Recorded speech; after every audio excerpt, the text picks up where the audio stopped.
I was gonna make some stupid joke about the Dune popcorn buckets, but I already feel like that's old news. What's going on, guys? I'm Chris, and welcome back to another videos. Today I'm giving you my review of Dune Part 2. The movie hits theaters March 1st. I was able to see it early. These are my honest thoughts. But before I dive into this thing, be sure to hit that like button. It helps out more than you guys know. Subscribe and hit that notification bell so you can be notified for all my future movie reviews, rankings, Stranger Things, TV show content, all that good stuff. And go show some love to the Unusual Couple podcast for weekly episodes with myself and my girlfriend Cam. We have a lot of fun with it. Alright, so before I give you guys my thoughts on Dune Part 2, I gotta give you my backstory, my personal history with Dune Part 1. The movie came out in 2021 and I saw it twice in theaters. Both times I was a little unsatisfied. I felt like there was no real finality with the story. I appreciated the world building, the visuals, all that jazz, but it wasn't fully my cup of tea like I wished it had been. Fast forward to 2024, and I rewatched the movie the night before seeing Dune Part 2, and I can confidently say I had a much better viewing experience. It was sort of eye-opening in a way. I was much more invested in the world building, the characters, everything. It just was a refreshing watch through, and I think that's because I was so far removed from any set of expectations I had and any online hype. I was just able to watch the movie as its own thing as opposed to being attached to this greater conversation, and I was able to enjoy it quite a bit more. So now we're in 2024, the time has come, I've seen the continuation of the story, and I have a lot of thoughts. I'll start with the pros though, and I'll get the obvious out of the way. The visuals in this film are incredible. In fact, with both Dune 1 and 2, they're just the types of movies that are spectacles, and you're almost in awe in the theater, like, yeah, you can tell this has a big budget, but it doesn't look cheap like some superhero film that just has a bunch of glossy CGI. Everything in the film looks real. The attention to detail is incredible. When you see Fremen riding sandworms, it feels like you are on the back of one of these things with them, riding through the sand dunes, and it's immersive. The same can be said for the sound design. The world of Dune just has the most bizarre sound effects that I can't even emulate with my voice right now. I would if I could, trust me, because I like to make noises. I'm weird.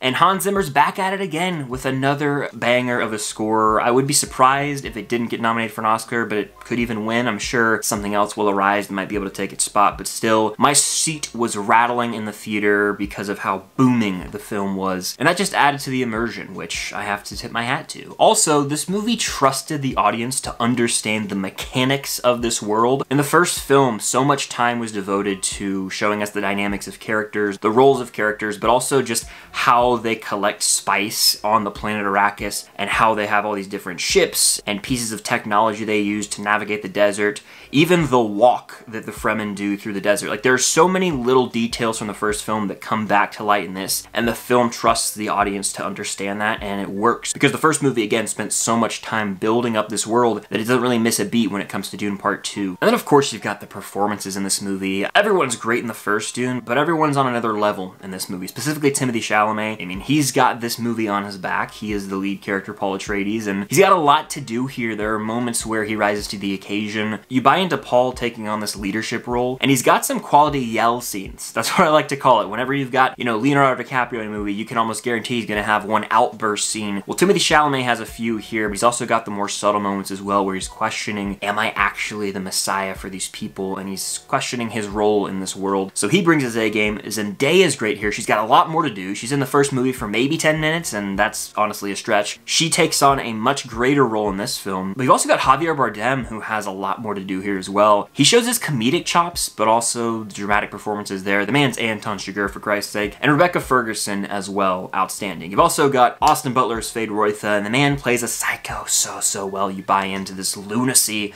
on screen, and he honestly was intimidating in every single scene that he was in. Florence Pugh's in here as well, and I want to say justice for Florence Pugh. This is the second time in 2 years now where she's been cast in a huge ensemble, and she barely has any time to shine. First with Oppenheimer, now with Dune Part 2. And compared to the first film, this one definitely ups the action, and the stakes are much greater, making for those epic scenes and moments. So it goes without saying, I think this movie's enjoyable. It's a solid watch, but I think it's far from perfect. It's no masterpiece in my mind. So I'm gonna go ahead and get into some of my mixed bag / negative thoughts on the film. I'll start by saying this. If you thought Dune Part 1 was long or dragged at all, brace yourselves, because I thought the pacing was really off in this film. It clocks in at 2 hours and 46 minutes, and I kid you not, it feels like 3.5 hours at times, for me at least. A main reason being the film's structure. We're following Paul Paul and the Fremen early on and building up how he is slowly creeping into that role of the real Messiah. Slowly and surely, more of the Fremen are coming around to this idea of him being the savior, essentially. But the movie just sort of pauses and switches settings entirely to set up another character on their world for about 30 minutes. And at that point in time, it was just like two movies were trying to converge. It was really weird and off-putting to me. Like, the film plateaued in a way. It was building up Paul Atreides and the Fremen, and then it was like, let's take a breather from this for the next 30 minutes. I was kind of like, what? Furthermore, this movie decides to dive even further into the lore of the novel, which I get it's based on the popular book. I've never read the novel, so you can imagine how I felt at times when we're throwing around this new terminology, slinging it around like it's this easy to understand lingo, and honestly, at times, it can be a little jarring. Simply put, there's a lot to soak in here. There's dense subject material, and the movie's filled with various prolonged vision sequences where I didn't feel lost necessarily, but I was sort of questioning, why are these in the movie? Like, a lot of these dreamlike sequences brought the movie to a halt for a bit and made me question where the story as a whole is headed. Will we ever see these come to light? Who even knows? And that leads into my biggest issue with the movie. When part 1 ended, I was like, man, we're gonna have to wait 2 to 3 years if this thing even gets a sequel, because no sequel was greenlit at the time. So now it's been 3 years, I've watched the sequel that I thought was gonna bring finality to the story, but as the credits rolled of this movie, I sat there and I was like, here we go again. I almost had a deja vu moment, whereas with the first Dune,